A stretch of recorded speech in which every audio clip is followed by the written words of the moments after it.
इस खबर के प्रायोजक हैं Lohianagar mount Carmel high school, Gyansthali high school और LMC कम्युनिकेशन।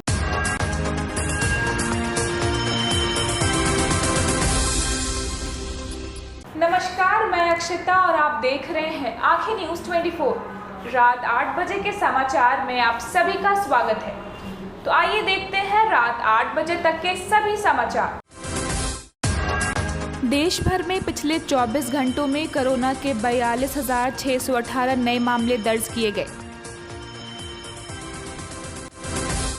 प्रधानमंत्री नरेंद्र मोदी ने आज वीडियो कॉन्फ्रेंसिंग के माध्यम से हिमाचल प्रदेश के स्वास्थ्य कर्मियों से संवाद किया, साथ ही बताया टीकाकरण का महत्व।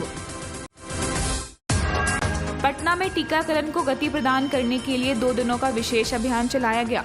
3 लाख लोगों को टीका लगाने का लक्ष्य निर्धारित किया गया है। केंद्रीय सूचना और प्रसारण मंत्री अनुराग ठाकुर ने कहा कि केंद्र सरकार के मंत्रियों ने किसानों की समस्याओं का समाधान के लिए 11 दौरे की बैठक की है। नीतीश कुमार के जनता के दरबार में मुख्यमंत्री आम जनता की समस्याओं से रूबरू हुए। अब समाचार विस्तार से।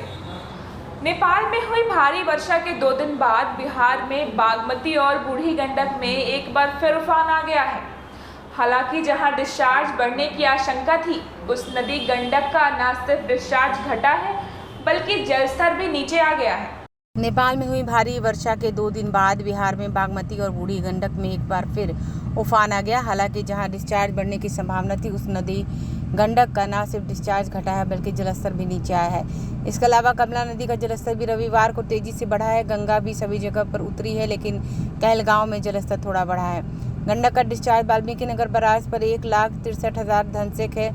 यह नदी गोपालगंज में उतरकर लाल निशान से 97 सेंटीमीटर ऊपर रह रही है। मुजफ्फरपुर में तो मात्र 2 सेंटीमीटर ऊपर रह गई है। कोसी में भी बराज क्षेत्र में 1,18,000 और बराज पर 1,50,000 घनसेक पानी आ रहा है। कोसी थोड़ी उतरी है और खगड़िया में लाल निशान से 177 सेंटीमीटर ऊपर बह रही है। शनिवार की तरह कटिहार में यह नदी लाल निशान से 91 सेंटीमीटर ऊपर है। बागमती नदी का जलस्तर पिछले 24 घंटे में सीतामढ़ी में 1 मीटर से ज़्यादा ऊपर चढ़ गया। वहां लाल निशान से नीचे चली गई है। बागमती रविवार को फिर 25 सेंटीमीटर ऊपर चली गई है। शिवहर में भी इसका जलस्तर लगभग 60 सेंटीमीटर चढ़ा है। वहां लाल निशान से 33 सेंटीमीटर ऊपर है, लेकिन दरभंगा में इसका घटना जारी है और यहां 127 सेंटीमीटर ऊपर है। बूढ़ी गंडक का जलस्तर और बढ़ गया है। मुजफ्फरपुर में यह लाल निशान से 24 सेंटीमीटर ऊपर चली गई है। समस्तीपुर में 136 और रोसड़ा में 191 सेंटीमीटर लाल निशान से ऊपर है। अधवारा सीतामढ़ी में 70 सेंटीमीटर, कमला झंझारपुर और जयनगर दोनों जगहों पर लाल निशान से 50 सेंटीमीटर ऊपर है। खिरोई भी दरभंगा में 105 सेंटीमीटर ऊपर है। महानंदा पूर्णिया में 13 और घाघरा सिवान में 47 सेंटीमीटर ऊपर है। गंगा का जलस्तर पटना के गांधी घाट में अब लाल निशान से नीचे चला गया है। हाथीदह में जलस्तर गिरकर लाल निशान से 48 सेंटीमीटर ऊपर रह गया है। कहलगांव में 2 सेंटीमीटर बढ़कर 82 सेंटीमीटर ऊपर है। ब्यूरो रिपोर्ट, आंखें न्यूज़ 24। जदयू की प्रदेश उपाध्यक्ष प्रेमा चौधरी बिहार विधानसभा चुनाव से पहले ही जदयू में शामिल हो गई थी। वहीं एक बार फिर से उन्होंने राजद का दामन थाम लिया है। बिहार की राजनीति में इन दिनों उथल पुथल मची रहती है, साथ ही पार्टियों का पाला बदलने की प्रक्रिया भी जारी है। इसी क्रम में एक बड़ी खबर सामने आ रही है। जदयू के प्रदेश उपाध्यक्ष ने एक बड़ा फैसला लिया है। उन्होंने बड़ा कदम उठाते हुए राजद में एक बार फिर से वापसी कर ली है। बता दें, प्रेमा चौधरी बिहार विधानसभा चुनाव से पहले ही जदयू में शामिल हो गई थी।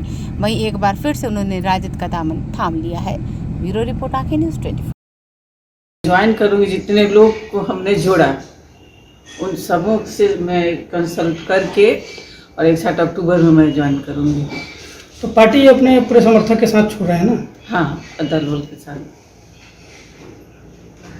तो क्या कारण है पार्टी छोड़ने का? कुछ पार्टी को छोड़ने का कारण है कि जिस उद्देश्य से मैं आई थी, क्योंकि मेरा कार्य क्षेत्र है पातेपुर, हमने कुछ ऐसी गलतफहमियाँ हुई कि मैं पार्टी छोड़ने पे मजबूर हो गई थी। आरजेडी और हमने मुख्यमंत्री से संपर्क करके कहा था। उन्होंने कहा, आश्वासन दिया कि आप आइए और हमारे दल से आप लड़िए। हमने ये बात भी रखी थी कि वो तो बीजेपी का सीट है, आप कैसे हमको लड़ाएंगे। उन्होंने कहा, आप वहाँ के सीटेंगे, मैं आपको टिकट दूंगा। और इस विश्वास पे हम पार्टी में आए। क्योंकि मुझे कुछ गलतफहमी हुई थी कि मुझे टिकट नहीं दिया जाएगा, मेरी जगह पे किसी और को लड़ाया जाएगा। इस चूँकि मैं हमें 91 से कंटिन्यू मैं चुनाव लड़ रही हूँ और आरजेडी से हम लड़ने का काम किया। मैंने वहाँ संगठन को अच्छे मजबूती के साथ बनवाया था और वहाँ सभी समुदाय के लोगों को मुझे समर्थन मिलता है और मैं मजबूर थी कि मैं वहाँ से पुनः चुनाव लड़ूं और लेकिन मेरे साथ धोखा हुआ। जब खुद माननीय मुख्यमंत्री जी ने वचन दिया, विश्वास धरा कि नहीं आप ही लड़िएगा, आप घबराइएगा नहीं, तो हमको तो लगता है कि मुझे एक साधारण महिला समझ करके और इग्नोर कर दिया गया। मेरे लिए कोई लड़ाई नहीं हुई, कोई बात नहीं हुई, मुझे धोखे में रखा गया। आज भाजपा कार्यालय में अपने नियोजन की मांग को लेकर बड़ी संख्या में कार्यपालक सहायकों के पैनल में शामिल अभ्यर्थियों ने पंचायती राज मंत्री सम्राट चौधरी का घेराव किया। प्रदर्शन कर रहे युवाओं ने बिहार प्रशासनिक सुधार मिशन सोसाइटी द्वारा पैनल में शामिल लोगों की नियुक्ति नहीं करने का आरोप लगाया। आज भाजपा कार्यालय में अपने नियोजन की मांग को लेकर बड़ी संख्या में कार्यपालक सहायकों के पैनल में शामिल अभ्यर्थियों ने पंचायती राज मंत्री सम्राट चौधरी का घेराव किया। प्रदर्शन कर रहे युवाओं ने बिहार प्रशासनिक सुधार मिशन सोसाइटी द्वारा पैनल में शामिल लोगों की नियुक्ति नहीं करने का आरोप लगाया है। अभ्यर्थियों द्वारा हंगामा किए जाने के बाद पंचायती राज विभाग के मंत्री सम्राट चौधरी ने नियुक्ति की मांग कर रहे युवाओं से मुलाकात की और कहा कि सरकार जल्द ही बड़ी संख्या में कार्यपालक सहायकों की नियुक्ति करने जा रही है। गौरतलब है कि भाजपा कार्यालय में भाजपा कोटे के मंत्रियों का प्रतिदिन जनता दरबार लगता है और आज पंचायती राज विभाग के मंत्री सम्राट चौधरी लोगों की समस्याओं को सुनने आए हुए थे। ब्यूरो रिपोर्ट, आंखें न्यूज़ 24। आपको एक प्रोसेस के तहत ही काम चल रहा था जी। स्वाभाविक है कि सरकार ने निर्णय बाद में इसको लिया जी कि हम जो है इसको बेल्ट्रॉन के माध्यम से करेंगे, सब डिपार्टमेंट में हो जी। अब है कि हम लोग नियोजन तो आपको बेल्ट्रॉन के माध्यम से करेंगे, ये तो हम कह ही रहे हैं, लेकिन अब क्या प्रोसेस करना पड़ेगा ना। आप देखिए, अच्छा एक चीज बताइए, आप लोग बीपीएससी की परीक्षा होती है, बीपीएससी की परीक्षा होती है तो ऊपर से लोगों की वैकेंसी आती है, सब लड़के को थोड़े नौकरी दे देता है। लेकिन अरे सुनिए, फाइनल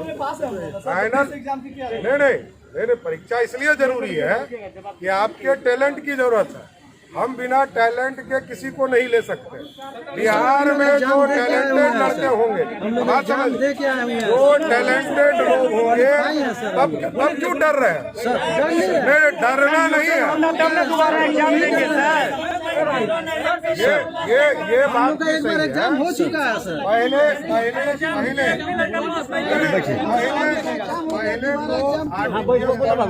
सरकार का निर्णय नहीं था, में खोला जा रहा है।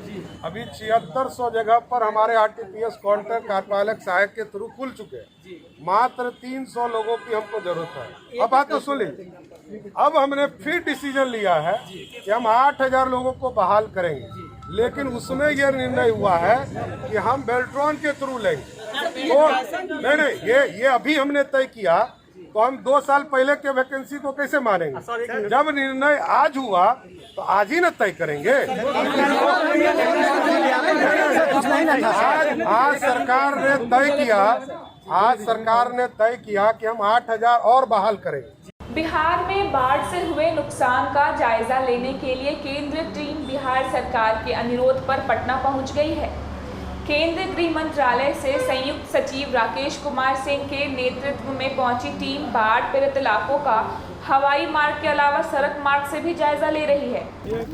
2 दिन का दौरा है, आज और कल का। सर क्या चैलेंज रहेगा बिहार बाढ़ को लेकर? सर सड़क मार्ग से भी जाएंगे या एरियल सर्वे भी? अब देखते हैं, जो अब अभी यहाँ बैठ के मीटिंग में डिसाइड होगा। मुख्यमंत्री नीतीश कुमार के जनता दरबार में सोमवार को एक अजीबोगरीब स्थिति उत्पन्न हो गई।